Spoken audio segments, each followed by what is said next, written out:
யார் ஒருவர் அதிகமா நெருக்கப்படுறாங்களோ, யார் ஒருவர் அதிகமா கண்ணீர் வடிக்கிறாங்களோ, யார் ஒருவர் அதிகமா காத்திருக்கிறாங்களோ, யார் ஒருவர் அதிகமா ஒதுக்கப்படுறாங்களோ, நீங்க நினைச்சுக்க வேண்டிய மனசுல உங்களை சந்தோஷப்படுத்த வேண்டிய ஒரு காரியம், தேவனின் மீது நோக்கமாய்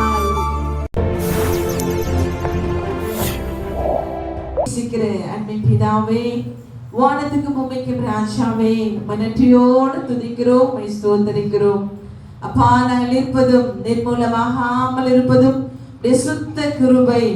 கர்த்தர் எங்கள் மீது வைத்த உடைய அநாதி சிநேகத்திற்காக, உடைய கிருபைக்காக, உடைய தயவிற்காக, உடைய காருண்யத்திற்காக நாங்கள் நன்றி செலுத்துகிறோம். கர்த்தரின் எங்களோடு இடைப்பட வேண்டுமாய் ஜெபிக்கிறப்பா. உடைந்த உள்ளத்தோடு அநேக கேள்விகளோடு உடைய பிள்ளைகள் வந்திருப்பார்கள் என்று சொன்னால், இயேசுவின் நாமத்திலே அவர் இருதயத்துக்கு தேவையான பதில்களை கர்த்தரில் கொடுத்து அனுப்ப வேண்டுமாய் அருமை இரட்சகர் இயேசுவின் மாறாத நாமத்திலே ஜெபிக்கிறேன் எங்கள் ஜீவன் உள்ள நல்ல பிதாவே, ஆமென், ஆமென், ஹல்லேலூயா. 1700 வருஷத்திலே 17ஆம் நூற்றாண்டிலே இங்கிலாந்து தேசத்திலே ஒரு வாலிபன், அவனுடைய பெயர் ஜான் நியூட்டன். ஜான் நியூட்டன் சின்ன வயதிலிருந்து சபைக்கு போகாதவன், இயேசுவினுடைய அன்பை கேள்விப்படாதவன். ரொம்ப சின்ன வயசுல இருந்து ஒரு கொடூரமான ஒரு மனுஷனாய் அவன் வளர்க்கப்பட்டான்.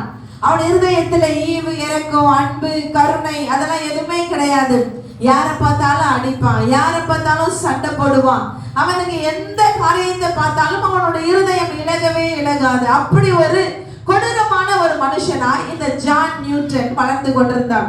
வளர்ந்த பிற்பாடு அவனுக்கு கிடைத்த ஒரு வேலை, அந்த ஒரு கப்பலை ஓட்டுகிற ஒரு மாலுமியாய், கேப்டனாய் அவனுக்கு வேலை கிடைத்தது.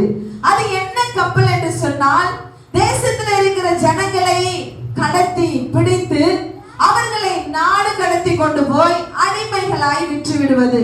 அந்த காலத்துல டெலிபோன் இல்ல, எந்த வசதியும் இல்ல. ஒரு கடலை கடந்து போய்விட்டால் அந்த போன ஜனங்களுக்கு திரும்ப வர முடியாது. எனவே அப்பேற்பட்ட ஆட்களை கடத்தி அடிமைகளாய் கொண்டு போய் விற்கப்படுகிற ஒரு வேலை இந்த ஜான் நியூட்டன் அவனுடைய வேலை. எல்லாம் அவனை பார்க்கிற ஜனங்கள் பயந்தார்கள். அவன் என்று சொன்னாலே எல்லாருக்குமே பிடிக்காது. அப்படிப்பட்ட ஒரு வாழ்க்கை, அவனுடைய வாழ்க்கையில ஈரம் என்பதே இல்லாத ஒரு மனுஷனாய் நியூட்டன் வாழ்ந்து கொண்டிருந்தான்.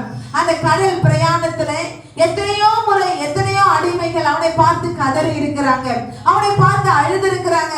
எங்களை கொண்டு போக வேண்டாம், எங்களை எப்படியாச்சும் எங்க வீட்டுக்கு அனுப்பிடுங்க, எங்க தேசத்துல எங்களை கொண்டு விட்டுருங்க, எனக்கு பயமா இருக்கு, வேண்டாம் வேண்டான்னு எவ்வளவு அழுதாலும் அவர்களை அடித்து துன்புறுத்தி கொண்டு போய் அவர்களை விற்று விடுவான். இப்படிப்பட்ட வாழ்க்கை வாழ்ந்த நியூட்டன் ஒரு நாள் எப்பயும் போல அந்த அடிமைகளை ஏற்றிக்கொண்டு அவனுடைய பிரயாணம் அந்த கரிபியன் கடலிலே அவன் பிரயாணப்பட்டு போய் கொண்டிருக்கிறான். திடீரென்று சொல்லி ஒரு பெரிய சூறாவளி காற்று, ஒரு பெரிய புயல், அந்த கப்பல் உடையத்தக்கதாய் புயல் காற்று.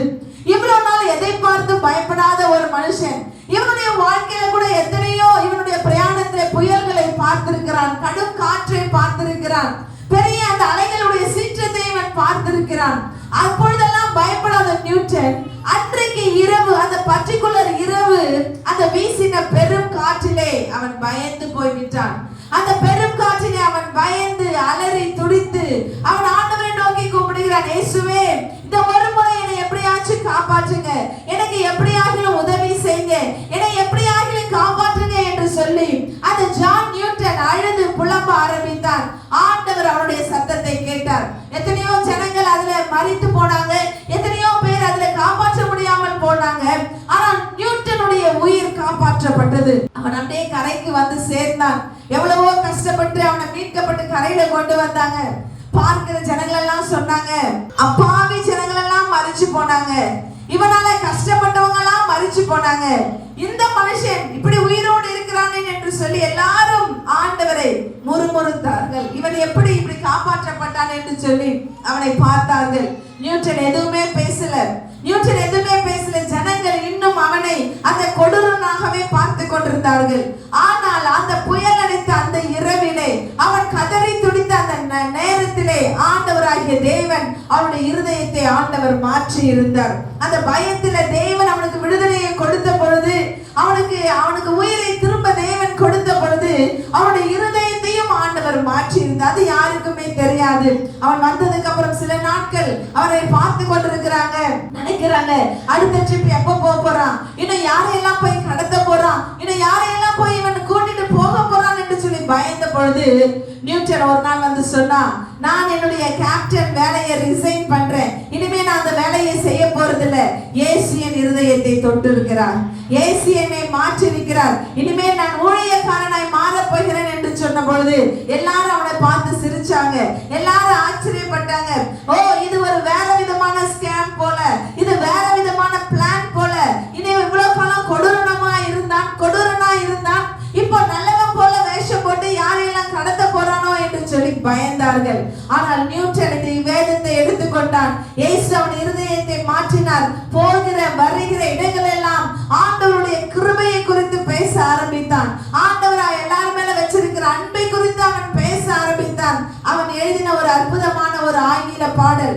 இப்ப எப்படி நம்மளுடைய எல்லா தமிழ் சர்ச்சஸ்ல நம்ம எங்க போனாலும் எல்லாருக்கும் தெரிஞ்ச பாட்டு அப்படின்னா ஸ்தோத்திரமேசுனா தான் எல்லா சர்ச்சிலையும் பாடுவாங்க. அப்படி சில பாடல்கள் இருக்குது, எல்லா சபையிலும் எல்லா நாட்களிலும் பாடுகிற பாடல்.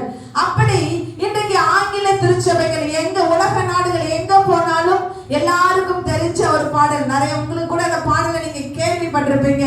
அமேசிங் கிரேஸ் என்கிற ஒரு பாடல், ஒரு அழகான பாடலை இந்த ஜான் நியூட்டன் எழுதினான். இன்றைய ஆயிரக்கணக்கான ஜனங்களுக்கு அது ஆசீர்வாதமா இருக்கிறது. ஒரே ஒரு சரணத்தை உங்களுக்காக நான் பாடுகிறேன். Amazing grace, how sweet the sound that saved a wretch like me. அழகான பாட்டு. Amazing grace, how sweet the sound that saved a wretch like me. ஆண்டவருடைய அமேசிங் கிரேஸ், அந்த சிறப்பான அந்த கிருபை எவ்வளவு ஒரு அழகானது. என்னை போல have saved a wretch like me, என்ன போல ஒரு கொடூரனை கூட அது மீட்டு கொண்டது. ஹல்லேலூயா. ஒரு காலத்துல நான் தொலைந்தவனாய் வாழ்ந்தேன், என்னை யாரும் கண்டுபிடிக்கல, எல்லாரும் என்ன ஒரு அயோக்கியனாய், எல்லாரும் என்ன ஒரு துன்மார்க்கனாய் கொடூரனாய் பார்த்தாங்க. நான் கண் தெரியாத ஒரு பிளைண்டா நான் இருந்தேன். ஆனா இப்பொழுது நான் பார்க்கிறேன், தேவன் என்னை தொட்டிருக்கிறார். பலமாய் கரங்களை தட்டி கர்த்தரை மகிமைப்படுத்துவோமா? ஆண்டவரால மீட்டுக் கொள்ள முடியாத, ஆண்டவரால மாற்ற முடியாத, ஆண்டவரால ரட்சிக்கப்பட முடியாத மனுஷனோ அல்லது அவங்க செயல்பாடுகளோ இந்த உலகத்துல ஒன்றுமே கிடையாது. ஹல்லேலூயா. இன்றைக்கு என்னுடைய பிரசங்கத்தினுடைய தலைப்பு அமேசிங் கிரேஸ். ஹல்லேலூயா. அமேசிங் கிரேஸ், ஒரு சிறப்பான கிருபை, மேன்மையான கிருபை, விவரிக்க முடியாத ஒரு கிருபை, ஆண்டவர் நம் மீது வைத்த ஒரு கிருபை. ஆமென்.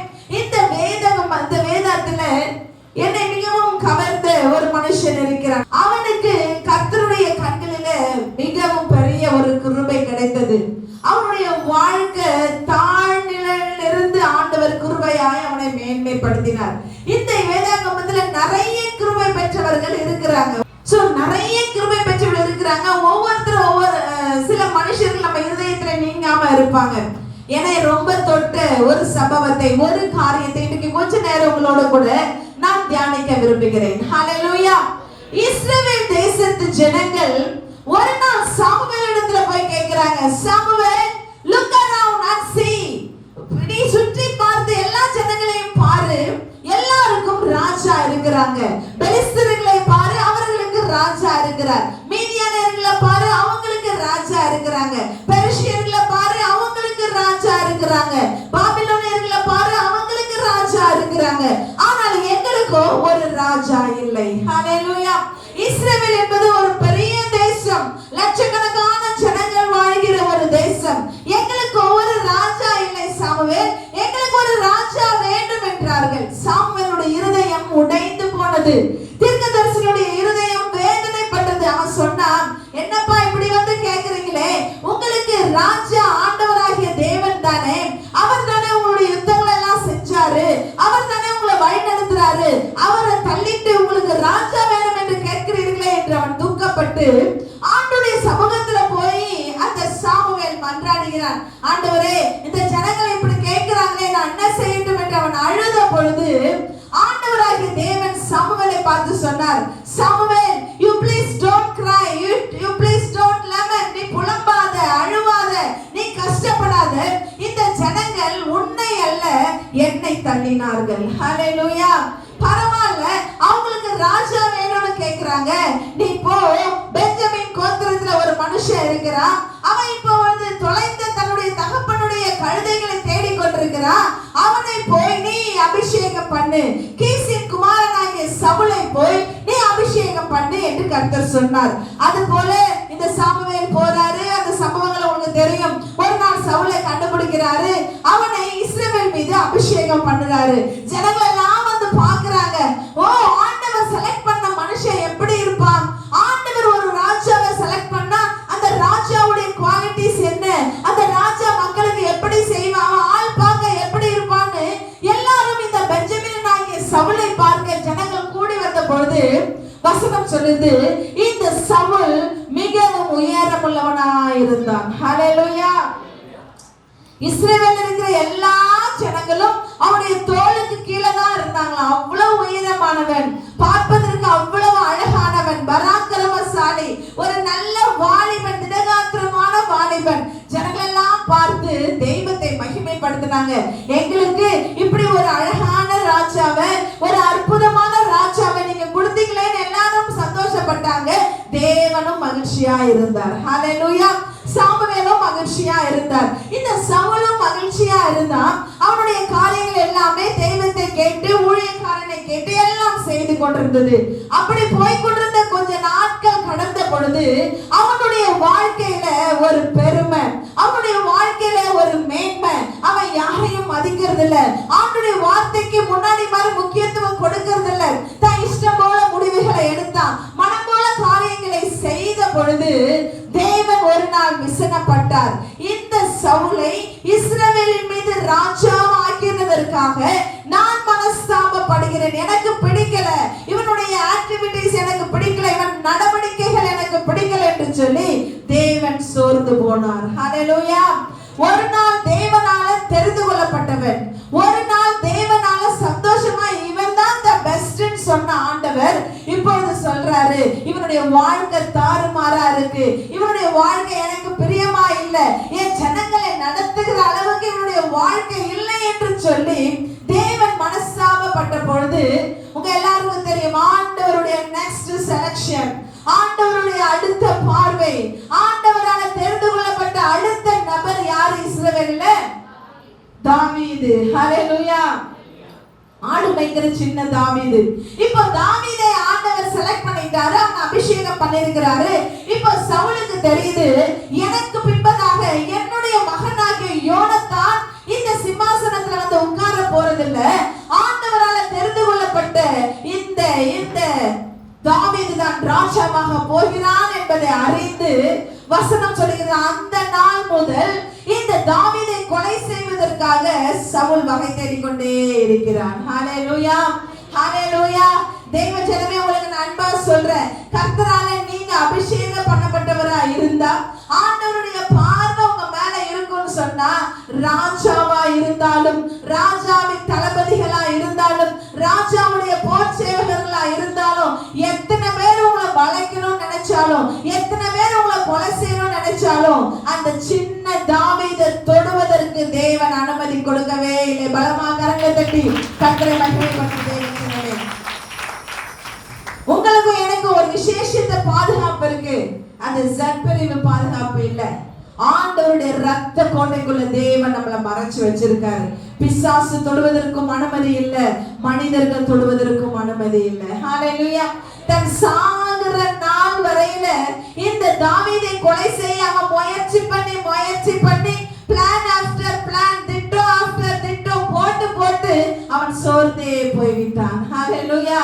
ஒரு நாள் கில்போவா மலையில பெலிஸ்தியருக்கு விரோதமான ஒரு யுத்தம் நடந்து மும்முரமா இருக்குது. இப்போ எல்லாரும் அந்த மலையை சுற்றிட்டாங்க. இப்பொழுது இந்த சவுலும் யோனத்தானும் அந்த மலையில இருக்கிறாங்க. பெலிஸ்தியர் கையில போய் நம்ம சாக வேண்டாம் என்று நினைத்து அவர்கள் ரெண்டு பேரும் தங்களுடைய பட்டயத்தை தரையில நாட்டி அது மேல அவங்களே விழுந்து ரெண்டு பேரும் மறைச்சு போயிட்டாங்க. ஹல்லேலூயா. ஆனா இந்த வாழ்ந்த நாட்களிலே இந்த யோனத்தான் சொன்ன மகன். சவுல் இந்த தாவீதை கொலை செய்ய எப்பொழுதுமே திட்டம் போட்டுட்டே இருப்பான். அதை யார் முறியடிச்சுட்டே இருந்தான்னு சொன்னா இந்த யோனத்தான். ஹல்லேலூயா. யோனத்தான் டக்குனு தாவீதை ஒரு இடத்துல வா, உங்ககிட்ட பேசணும்னு சொல்லுவான். அந்த இடத்துல தாவீதை ரகசியமா அழைச்சு சொல்லுவான், நாளைக்கு எங்க அப்பா இந்த இடத்துல இந்த பாலைவனத்துல உன்னை கொலை செய்ய திட்டம் போட்டிருக்காரு, தயவு செய்து எஸ்கேப். ஹல்லேலூயா. அந்த இடத்துல எப்படியாச்சும் ஓடிடு. எல்லா முறையும் தாவீதை தனிமையாய் அழித்து அவனுடைய அப்பாவுடைய எல்லா விஷயத்தையும் அவன் சொல்லிக்கொண்டே இருப்பான். சோ இந்த தாவீதுடைய இருதயத்துல ஒரு பெஸ்ட் ஃப்ரெண்ட்னு சொன்னா யோனத்தான் தான். ஹல்லேலூயா. இன்றைக்கு வரைய வேதாகமத்துல சிறந்த நண்பர்கள் அப்படின்னு எடுத்துக்கொண்டா the first placeல இருக்கிறது தாவீதும் யோனத்தானும். ஹல்லேலூயா. யோனத்தான் தாவீதை அழிக்க நினைத்த எதிரியினுடைய சொந்த மூத்த குமாரன். ஆனால் கர்த்தர் அவனை இந்த தாவீதுக்கு துணையாய் தேவன் கொடுத்தார். ஹல்லேலூயா. ஆண்டவர் எப்பொழுதுமே அந்த ட்விஸ்ட் அது மாதிரி தான் வைப்பாரு. எப்பொழுதுமே அந்த பசில் அது மாதிரி தான் இருக்கும். ஆண்டவர் எப்பொழுதுமே தன் பிள்ளைகளை யாரோ கொடுத்துலாம் காப்பாற்ற மாட்டாரு. எதிரிக்குள்ளே ஒரு ஆளை வச்சிருப்பாரு. ஹல்லேலூயா. நீங்க சொல்லுங்களேன், மோசே கொண்டு போய் அவங்க அம்மா ஆத்துல விட்டுட்டாங்க செத்து போட்டோம்னு சொல்லி. பார்வோன் தான் 2 வயதுக்கு உட்பட்ட எல்லா ஆண் குழந்தைகளும் அங்க கொலை செய்யப்பட வேணும். ஆண் குழந்தை அந்த எபிரேயர்களுக்கு பிறகவே கூடாதுன்னு இவன் பார்த்துக்கிட்டு இருக்கான். ஆனா அந்த மோசையை காப்பாற்றினது யாரு? மோசையை காப்பாற்றினது யாரு? எந்த ஒரு மனுஷன் அவனை கொலை செய்ய வேண்டும் என்று திட்டம் போட்டிருந்தானோ அவனுடைய குமாரத்தை, அவனுடைய மகளே போய் அந்த குழந்தையை காப்பாற்றினாள். ஹல்லேலூயா. உங்களுக்கு புரியுதா? ஆண்டவர் எப்பொழுது நீங்க நினைக்கிறீங்களா இவன் எனக்கு எதிரி, இவங்க தான் என்ன அழிக்க நினைக்கிறவங்க, இவங்க தான் என்ன இப்படி பண்றாங்க, ஆண்டவர் அவர்கள் நடுவில் ஒருவரை உங்களுக்காக கர்த்தர் ஏற்படுத்துவார். ஹல்லேலூயா. எத்தனை பேர் விசுவாசிக்கிறீங்க? எத்தனை பேர் விசுவாசிக்கிறீங்க? உங்களை எதிர்க்கிறவங்க, உங்களை அழிக்க நினைக்கிறவர்கள் எப்பொழுதுமே அவங்க அப்படியே டாப்ல போற மாதிரியே இருக்கும், அவங்க அப்படியே ஜெயிக்கிற மாதிரியே இருக்கும். ஆனா கர்த்தர் ஒரு நாளும் உங்களை கைவிடுகிறவர் அல்லவே அல்ல. அவர்களோடு 1000 பேர் 1,00,000 பேர் நின்றாலும் உங்களோடு உங்கள் தேவன் கூடவே இருக்கிறார். ஹல்லேலூயா. ஹல்லேலூயா. இப்பொழுது அந்த சவுலும் யோனத்தானும் மரித்து விட்டார்கள். இப்பொழுது தாவீது அரசாட்சிக்கு வந்து விட்டான். ஹல்லேலூயா. அந்த சிங்காசனத்திலே தாவீது அமர்ந்து விட்டான். இப்போ அவனுடைய ராஜ்யபாரம் ஆரம்பித்து ஒரு வருடம் 1.5 வருஷம் அப்படி கொஞ்ச நாள் தான் ஆயிருக்குது. இப்போ தாவீது தன்னுடைய அரண்மனையில் இருக்கிற தன்னுடைய பிரதானிகளை பார்த்து சொல்றான், நான் யோனத்தானின் நிமித்தம் சவுலின் குடும்பத்துல தயை செய்வதற்கு இன்னும் யாராவது உயிரோடு இருக்கிறார்களா? கவனிக்கிறீங்களா? யோனத்தான் நிமித்தம். யார் யோனத்தான்? என்னுடைய பெஸ்ட் ஃப்ரெண்ட். ஆமென். அவன் செத்துட்டான், என்னோட பெஸ்ட் ஃப்ரெண்ட். அவன் சவுலின் குடும்பத்துல இருக்கிறவன். அந்த யோனத்தான் நிமித்தம் சவுலின் குடும்பத்துல தயை செய்வதற்கு இன்னும் யாராச்சும் உயிரோட இருக்கிறார்களா என்று தாவீது கேட்டான். ஹல்லேலூயா. ஹல்லேலூயா. சம்பவம் என்னன்னு சொன்னா, இந்த சவுலும் யோனத்தானும் மரிச்சிட்டாங்க, செத்துட்டாங்கன்னு அரண்மனையில செய்தி வந்த உடனே அரண்மனையில இருக்கிற சவுலினுடைய குடும்பத்தார்கள் எல்லாரும் அங்கிருந்து ஓடி போயிட்டாங்க. தப்பிச்சா போதும், உயிர் பழைச்சா போதும் ஓடிட்டாங்க. ஏன்னா இப்ப ராஜாவும் செத்தாச்சு, அடுத்த ராஜாவா இருக்க வேண்டிய யோனத்தானும் செத்தாச்சு. இன்னும் யார் இந்த ஆட்சிக்கு வராங்களோ வரவங்க செய்யற முதல் வேலைன்னா என்னன்னு சொன்னா, ஃபர்ஸ்ட் ராஜாவா இருந்த குடும்பத்துல யாரெல்லாம் மிச்சமா இருக்கிறாங்களோ அவங்க எல்லாரையும் அழிச்சிடுவாங்க. ஹல்லேலூயா. ஏன்னா இவங்க அரசாட்சிக்கு பிற்காலத்துல பிரச்சனை வரக்கூடாதுன்னு அவங்கள எல்லாம் அழிச்சிருவாங்க. எனவே இது காலகாலமாய் நடக்கிற விஷயம் தான். சோ இந்த சவுலின் குடும்பத்தார் எல்லாரும் தப்பிச்சு ஓடுறாங்க. அங்க ஒரு வேலைக்காரன் ஒருத்தன் இருக்கிறான், அவன் பேர் ஷீபா. என்ன பேரு? ஷீபா. அவனுடைய வேலை என்னன்னு சொன்னா, இந்த யோனத்தானுக்கு ஒரு குமாரன் இருந்தான், அவன் பேர் மேவி போசேத்து. சொல்லுங்க, மேவி போசேத்து. அந்த சின்ன குழந்தை, ஒரு 5 வயசு குழந்தை, அவன் பிறந்ததுல இருந்து இந்த ஷீபா தான் அந்த குழந்தைய சாப்பாடு கொடுத்து அவனை தூங்க வச்சு அவனை விளையாட காட்டி அவனை பார்த்துக்கிற வேலை இந்த ஷீபாக்கு. இப்போ சவுலின் குடும்பத்துல எல்லாரும் செத்துட்டாங்கன்னு கேள்விப்பட்ட உடனே இந்த ஷீபா அந்த சின்ன குழந்தைய தூக்கிட்டு எப்படியாவது ஓடிடணும், இல்லைன்னா இந்த குழந்தை உயிருக்கு ஆபத்து என்று சொல்லி அவன் அரண்மனையில இருந்து வெளியே ஓடும் பொழுது தவறுதலாய் கீழே விழுகிறான். அவன் தூக்கி கொண்டு ஓடி போய் கொண்டிருந்த அந்த சின்ன குழந்தை மேவி பேசு 2 கால்களும் உடைந்து விட்டது. ஆமென், ஹalleluya. அந்த பிள்ளை முடமாயிட்டான். அப்பெல்லாம் ட்ரீட்மெண்ட் எல்லாம் எதுவும் இல்லை. அவனுக்கு 2 காலும் உடைந்து அவன் நேரா அவனை தூக்கி கொண்டு இந்த ஷீபா தன்னுடைய ஊருக்கு ஓடி போகிறான். அவன் ஓடி போன இடத்தின் பெயர் லோதேபார். என்ன பெயர்? லோதேபார். லோதேபார் என்று சொன்னால் இட்ஸ் a desert. பாஸ்டர் இல்லாத இடம், செழிப்பு இல்லாத இடம், புல்வெளிகள் இல்லாத இடம், பயிர் பச்சைகள் வளர முடியாத இடம். It's a desert. அந்த இடத்துல இந்த ஷீபா இந்த குழந்தையை கொண்டு போயிட்டான் மேவிபோசேத்தை. வேற வழியில் அந்த 5 வயசுல இருந்து அந்த பிள்ளை அங்கேதான் வளர்ந்து கொண்டிருக்கிறான். ஹalleluya. காலங்கள் ஆகிறது, நேரங்கள் ஆகிறது. அவனுடைய வாழ்க்கை ரொம்ப ரொம்ப கஷ்டமான சூழ்நிலை. யோசிச்சு பாருங்க, அரண்மனையில வளர்க்கப்பட்ட ஒரு பிள்ளை இப்போ பாலைவனத்துல கொண்டு போய் விடப்பட்டிருக்கிறது. Just opposite. கருப்புன்னு சொன்னா ஒயிட், அந்த மாதிரி. வெளிச்சம் சொன்னா இருள், அந்த மாதிரியான ஒரு டிஃபரன்ஸ். கொஞ்சம் கொஞ்சம் மாறுதல் இருந்தா சமாளிச்சுக்கலாம்.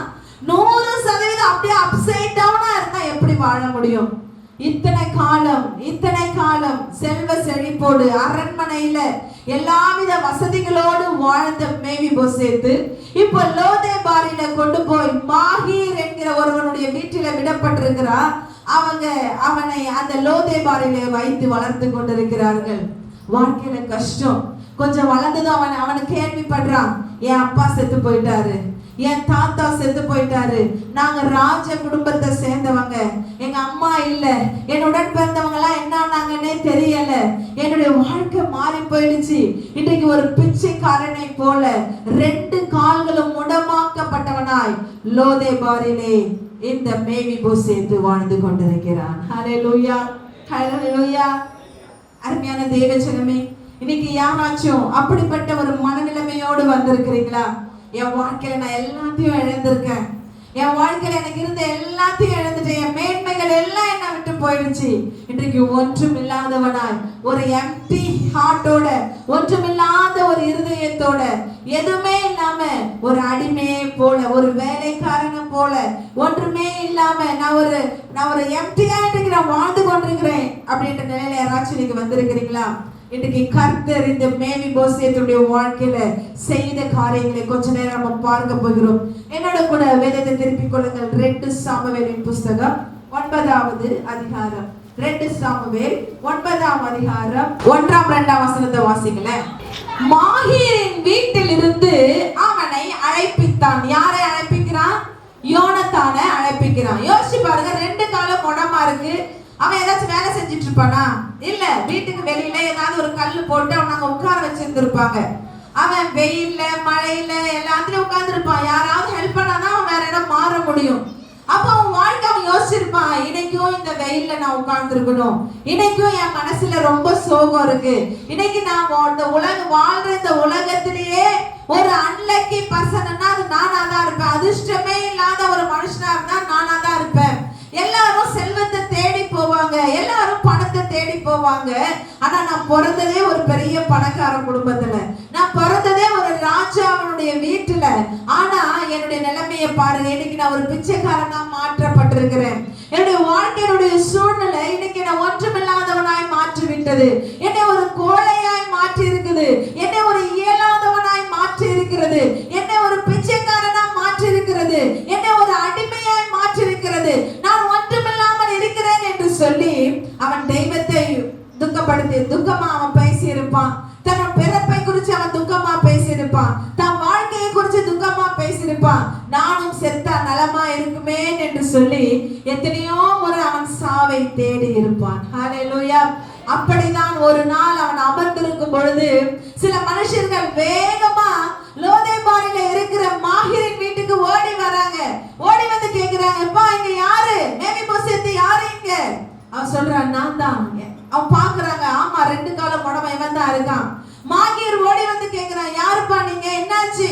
ஷீபா சொல்றான், வேலைக்கார சொல்றான், ஐயா தாவீது ராஜா மேவிபோசேத்தை கூப்பிட்டு இருக்கிறாரு. ஹalleluya. அந்த வார்த்தையை கேட்ட பொழுது நான் சொல்றேன், மேவிபோசேத் அப்படியே ஃப்ரீஸ் ஆயிட்டு இருப்பான் பயத்துல. ஹalleluya. நான் எங்கேயோ லோதேபார்ல ஒருத்தன் வீட்டுல நான் இருக்கிறேன், நான் எப்படியாச்சும் பொழைச்சு போலாம் இங்க உட்கார்ந்து இருக்கிறேன், தாவீது ராஜா என்ன கண்டுபிடிச்சிட்டாரு, என்ன கொலை செய்ய போறாரு, ஏன்னா எங்க அப்பா வீட்டுல எல்லாரும் செத்துட்டாங்க, நான் மட்டும் தான் மீதியா இருக்கிறேன், என்னையும் கண்டுபிடிச்சிட்டாங்க, என்னையும் என் குடும்பத்தையும் காலி பண்ண போறாங்கன்னு மேவிபோசேத்து பயந்தான். மேவிபோசேத்து பயந்து அவன் வாழ்க்கையில ஐயோ இப்படி ஒரு முடிவு எனக்கு வர வேண்டுமா என்று அவன் யோசித்தான். தாவீதின் இடத்தில் வந்தபோது மேவிபோசேத்து இப்ப அரண்மனைக்கு வந்துட்டான். தாவீதின் இடத்துல அவனை கூட்டி கொண்டு வந்துட்டாங்க. 2 கால முடமானவன், வசனம் சொல்லுது, முகம் குப்புற விழுந்து தாவீதை வணங்கினான். தாவீது பாசமா அவனை கூப்பிடுறான், மேவிபோசேத்தே அப்படின்னு சொன்னா அவன் சொல்றான் எஸ் அப்படின்னு அவன் சொல்லல, இதோ அடியே. ஹல்லேலூயா. ஒரு பிரின்ஸ், ஒரு ராஜகுமாரன் சொல்றான். ஒரு ஆடு மேய்ச்சிக்கிட்டு இருந்தவன் அரசன் ஆயிட்டான். ராஜ குடும்பத்துல பிறந்த ஒருத்தன் அவனை பார்த்து சொல்றான், இதோ அடியேன். அவனுடைய நிலைமை அவ்வளவு மோசமா இருந்தது. பயந்தான். அவ்வளவுதான், தாவீது என்ன கொலை செய்ய போறான்னு அவன் பயந்தான். ஆனா தாவீது அவனை அன்போட மேவிபோசேத்தே என்று கூப்பிட்டான். பலமா கரங்களை தட்டி அப்பா மகிமைப்படுத்துமா. தாவீது ராஜா அந்த கீழே முகம் குப்புற விழுந்து 2 காலம் நடக்க முடியாம கிடக்குற அந்த மனுஷனை பார்த்து சொல்றான், மேவிபோசேத்தே நீ பயப்படாத, உன் தகப்பனாகிய யோனத்தானின் நிமித்தம் நான் உனக்கு தயை செய்வேன். ஹல்லேலூயா, ஹல்லேலூயா. அருமையான சகோதரர்களே சகோதரிகளே, இன்னைக்கு பிசாசு நம்மள யாருன்னே நம்ம மறக்கிற அளவுக்கு நம்மளை சுற்றி பிரச்சனைங்க, நம்ம யாருன்னு நினைக்க கூடாத அளவுக்கு போராட்டம். இனி நம்ம ஒரு நாள் எழும்புவோம், வாழுவோம், நம்ம எல்லாவற்றையும் ஜெயிப்போம் என்று நினைச்சு கூட பார்க்க முடியாத அளவுக்கு நம்முடைய சூழ்நிலைகள் ரொம்ப தூரத்துல நம்மளை கொண்டு போய் விட்டுருது. ஹல்லேலூயா. இன்னைக்கு நம்ம பாடின மாதிரி இன்னைக்கு மிதிக்கப்பட்டவங்க முன்னாடி மதிக்கப்படுறவங்களா நம்ம மாறுவோம்னு ஒரு நாள் நம்ம நினைச்சு கூட கற்பனை கூட பண்ண முடியாத அளவுக்கு, கனவுல கூட நினைக்க முடியாத அளவுக்கு நம்ம ஒரு தூரத்துல நிற்போம். ஹல்லேலூயா. ஆனால் ஆண்டவருடைய கரம் உங்களை அழைக்க மறக்கவே இல்லை. ஆண்டவருடைய கண்கள் மறக்கவே இல்லை. ஆண்டவருடைய இரக்கம் மறக்கவே இல்லை. மேவிபோசேத்து நினைச்சான், நான் முடிஞ்சிட்டேன், எனக்கு எப்போ சாவு வரப்போகுது, நான் செத்துற போறேன் அப்படியே நினைச்சிட்டான் வாழ்க்கை. அவன் இனிமே வாழ்க்கையை என்ஜாய் பண்ணணும்னோ, நல்லா சாப்பிடணும்னோ, நல்லா வீட்டுல தூங்கணும்னோ, அல்லது அவனுக்கு யாராவது ஹெல்ப்புக்கு 4 பேர் இருப்பாங்கன்னு அவன் எந்த இதுவுமே கற்பனை கூட பண்ணல. எல்லாமே முடிஞ்சு போன சூழ்நிலை. தாவீது ஒரு நாள் அவனை அழைப்பித்து சொல்றான், மேவிபோசேத்தே நீ பயப்படாதே, உன் தகப்பனாகிய யோனத்தானின் நிமித்தம் உன் தாத்தாவாகிய சவுலினுடைய எல்லா நிலங்களை நான் உனக்கு திரும்ப தருவேன். கரங்களை தட்டி கட்டளை மகிமைப்படுத்துவோமா. இவன் யார்கிட்டையும் பஞ்சாயத்துக்கு போல, ஊர் பெரிய மனுஷங்கிட்ட போய் ஆட்டியவன் கேட்கல, எனக்கு 2 காலம் நடக்க முடியல, எங்க தாத்தா ராஜா, எங்க அப்பா ஒரு பெரிய படையினுடைய தளபதி, எங்க நிலத்தெல்லாம் எங்களுக்கு திருப்பி கொடுங்க, அவன் யார்கிட்டையும் போய் கேட்கல. ஹல்லேலூயா. ஆனால் உங்களை அழைத்த தேவன் அவனை மறக்கல, அவனை உருவாக்கின தேவன் அவனை மறக்கல, தாயின் கருவிலே அவனை பெயர் சொல்லி அழைத்த தேவன் அவனை மறக்கவே இல்லை. அவன் நிலைமையை அவர் மறக்கல, அவன் பெருமூச்சு அவர் இல்ல, அவனுடைய கண்ணீரை அவர் பார்க்காம இல்ல, அவன் இருதயத்தினுடைய குமரல்களை அவன் பார்க்காம இல்ல. அவன் தாவீதினிடத்துல வந்தபோது கூட அவன் அதை பத்தி பேச கூட இல்லை. ஹல்லேலூயா. ஆனால் தாவீது சொல்றான், உன் தகப்பனுடைய எல்லா சவுலினுடைய எல்லா நிலத்தை நான் உனக்கு திரும்ப தருவேன். ஆமென். அது என்ன, 5 சென்ட் 10 சென்டா, 5 ஏக்கர் 10 ஏக்கரா? ராஜாக்கு எவ்வளவு நிலங்கள் இருக்கும்? ஒரு ராஜாக்கு எவ்வளவு நிலங்கள் இருக்கும்? தாவீது சொல்றான், எல்லா நிலத்தையும் நான் உனக்கு திரும்ப தருவேன். அடுத்து அவன் சொல்றான், நீ நித்தமும் என் பந்தியிலே என் கூட நீ சாப்பிடுவ. ஹல்லேலூயா. இவ்வளவு நாள் அவனுக்குன்னு ஒரு தனி பிளேட், அவனுக்குன்னு ஒரு தனி இடம், அவனுக்குன்னு தனியா ஒரு சாப்பாடு, ஏதோ ஒரு சாப்பாடு, அவன் கஞ்சி குடிச்சானா கூழ் குடிச்சானா எனக்கு தெரியல, ஏதோ ஒரு சாப்பாடு. ஆனா இன்றையிலிருந்து அவனுக்கு ராஜ சாப்பாடு, ராஜ மரியாதை, ராஜ அரண்மனையில. தாவீதோடு உட்கார்ந்து யார் சாப்பிட முடியும்? அரண்மனையில இருக்கிற பிரதானிகள் சாப்பிடலாம், அவனோடு இருக்கிற அவனுடைய பிள்ளைகள் சாப்பிடலாம். ஹல்லேலூயா. ஈவன் அவனுடைய மனைவிகள் கூட அங்க வந்து உட்கார்ந்து சாப்பிட முடியாது. அவனுடைய பிள்ளைகள் சாப்பிடலாம், அவனுடைய முக்கியமான பிரதானிகள் சாப்பிடலாம். இப்ப தாவீது சொல்றான், நீ நித்தமும் அப்படின்னா எல்லா வேலையும் இனி நீ வாழ போறது லோதேபார்ல இல்ல, இனி நீ வாழ போறது மாஹீர் வீட்டுல இல்ல, இனி நீ வாழ போறது எருசலேம்ல இருக்கிற ஏதோ ஒரு கிராமத்துல இல்ல, இங்க இருக்கிற ஏதோ ஒரு தெருவுல இல்ல.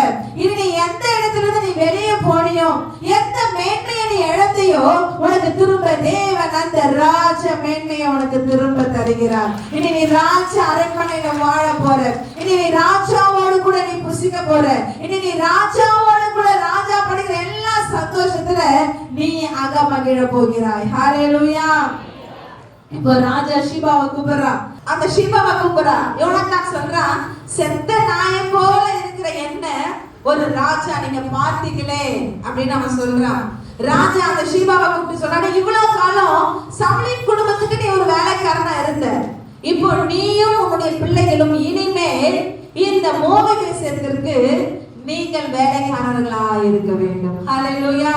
வசனம் சொல்லுது, அந்த ஷீபாவுக்கு 15 குமாரர்கள் இருந்தாங்களாம். இந்த ராஜா அவனுடைய சவுலுடைய எல்லா நிலங்கள் எல்லாம் பிரிச்சு கொடுத்துட்டான்ல. இப்போ ராஜா சொல்றாரு, இந்த நிலங்கள் எல்லாம் போய் அதுல போய் இனிமே நீ விவசாயம் பண்ணு, அதுல போய் நீ பயிரிடு, அந்த காரியங்கள் எல்லாம் போய் செய், மேவிபோசேத்திற்கு தேவையான எல்லாவற்றையும் நீ பார்த்துக்கொள், நீயும் உன்னுடைய குடும்பத்தாரும் இனிமேல் இந்த மேவிபோசேத்திற்கு நீங்கள் சேவை செய்ய வேண்டும். ஹல்லேலூயா. ஆண்டவர் யாரையும் மறக்க மாட்டார். தேவ ஜனமே, யாரையும் ஆண்டவர் மறக்க மாட்டார். ஓ, அவங்களுக்கெல்லாம் ஆண்டவர் நன்மை செய்யறாரு, என்ன மட்டும் ஆண்டவர் மறந்துட்டாரு, அவங்களை எல்லாம் ஆண்டவர் மேன்மைப்படுத்திட்டாரு, என்ன மட்டும் ஆண்டவர் கைவிட்டுட்டாரு, இல்லவே இல்லை. யார் ஒருவர் அதிகமா நெருக்கப்படுறாங்களோ, யார் ஒருவர் அதிகமா கண்ணீர் வடிக்கிறாங்களோ, யார் ஒருவர் அதிகமா காத்திருக்கிறாங்களோ, யார் ஒருவர் அதிகமா ஒதுக்கப்படுறாங்களோ, நீங்க நினைச்சுக்க வேண்டிய, மனசுல உங்களை சந்தோஷப்படுத்த வேண்டிய ஒரு காரியம், தேவன் என் மீது நோக்கமா இருக்கிறார். ஹல்லேலூயா. ஹல்லேலூயா. உங்களை பாடுகளுக்கு உள்ளாக, சோதனைகளுக்கு உள்ளாக, உங்களை பிரச்சனைகளுக்கு உள்ளாக, உங்களை அநேக கஷ்டங்களுக்கு உள்ளாக கர்த்தர் அனுப்பும் பொழுது நீங்க சோர்ந்து போகாதீங்க. ஏதோ ஒரு பெரிய காரியத்திற்காக தேவன் என்னை ஆயத்தப்படுத்துகிறார். ஹல்லேலூயா. இந்த மேவிபோசேத்தை போய் மனுஷர்களை நாடி அல்லது அவன் போராடி அவன் எல்லாம் பண்ணி இருந்தா கூட இந்த மேன்மை அவனுக்கு கிடைத்திருக்க வாய்ப்பே கிடையாது. ஹல்லேலூயா. ஆனால் தேவன் ராஜாவுடைய இருதயத்திலே தேவன் பேசினார். வசனம் சொல்லுது, ராஜாக்களுடைய இருதயம் கர்த்தருடைய கரத்துல நீர்க்கால்களை போல இருக்கிறதா. அவர் தேவையான வழியில, தேவையான திசையில அதை அவர் திருப்புவாராம். அது எப்பேற்பட்ட மனுஷர்களா இருக்கட்டும், உங்களுக்கு விரோதமா இருக்கிறவங்க எவ்வளவு பெருசா இருக்கட்டும், கர்த்தர் அவர்கள் இருதயத்தை தேவன் மாற்றுவார். அவருடைய இருதயங்களை கர்த்தர் மாற்றுவார். நான் சொன்ன தாவீது இத்தனை காலம் தெரியல, ஒரு நாள் அவனுக்குள்ள ஆண்டவர் பேசுறாரு, உன் ஃப்ரெண்ட் நிமித்தம் யாருக்காசு நீ தயவு செய் தாவீது, உன்னை அவன் எவ்வளவு காப்பாற்றினான், உன்ட்டு அவன் எவ்வளவு அன்பா நடந்து கொண்டான். தாவீது அந்த பேச்சு, அந்த இருதயத்துல அந்த காரியம் வந்த உடனே அவன் எழுப்பி நடப்பித்தான். மறந்து போன மேவிபோசேத்து, எல்லாராலும் மறக்கப்பட்ட மேவிபோசேத்து, இஸ்ரவேல் தேசத்துல கூட யாரும் அவனை நினைச்சு கூட பார்த்திருக்க மாட்டாங்க, இப்படி ஒரு பிள்ளை இருந்துச்சுன்னு சொல்லி. எல்லாரும் நினைச்சிருப்பாங்க, எல்லாரும் செத்த போது அவனும் செத்துட்டான்னு நினைச்சிருந்திருப்பாங்க. இப்படி ஒருத்தர் 2 காலம் குடமாய் கிடக்கிறான்னு யாருக்கும் தெரியாது. எந்த மூலையில, எந்த வனாந்திரத்தில, வனாந்திரத்துல 139வது சங்கீதக்காரன் தாவீது சொல்வான், நான் வனாந்திரத்தின் கடையாந்திரங்களை போய் தங்கினாலும் அங்கே உம்முடைய கரம் என்னை பிடிக்கும், உமது வலது கரம் என்னை தாங்கும். ஹல்லேலூயா. மேவிபோசேத்துக்கு கர்த்தருடைய கரம் மறைவா இல்ல, மேவிபோசேத்துக்கு கர்த்தருடைய கரம் மறைவா இல்ல. ஆண்டவர் அவருடைய நேரத்தில் அவனுடைய கரத்தை தூக்கி எடுத்து அவன் இழந்த மேன்மை அவனுக்கு திரும்ப கொடுத்து அவனை ஆசீர்வாதமா வச்சு அவனுடைய முதிர் வயதை ஆண்டவர் மனநிறைவோடு நிம்மதியோடு மடிய பண்ணினார். ஹல்லேலூயா. நீங்க யாரும் துக்கத்தோடு சாக போறதில்லை, நீங்க போய்கிட்டு இருக்கிற பிரச்சனையோடு நீங்க சாக போறதில்லை, நீங்க பட்டுக்கிட்டு இருக்கிற கஷ்டங்களோடு, கடனோடு அல்லது தேவைகளோடு, ஏழ்மையோடு, அந்த மாதிரி பிரச்சனைகளோடு நீங்க யாரும் போக போறதில்லை. கர்த்தர் உங்களை மேன்மைப்படுத்த ஆயத்தமா இருக்கிறார். கர்த்தர் உங்களை ஆசீர்வதிக்க அவர் கடந்து வந்திருக்கிறார். நீங்க அப்பா சமூகத்துல ஒப்பு கொடுக்க போகிறோம். ஆண்டவரே, உம்முடைய அந்த அமேசிங் கிரேஸ், உம்முடைய அந்த சிறப்பான கிருபை, மேன்மையான கிருபை, அந்த விளக்க முடியாத அந்த கிருபை என் மீது நோக்கமா இருக்கட்டும். ஆண்டவரே, கண்களை மூடுமா, எல்லாரும் கண்களை மூடி அப்பாவை நோக்கி பார்ப்போம். Thank you Jesus. நன்றி ஆவியானவரே, நன்றி ஆவியானவரே.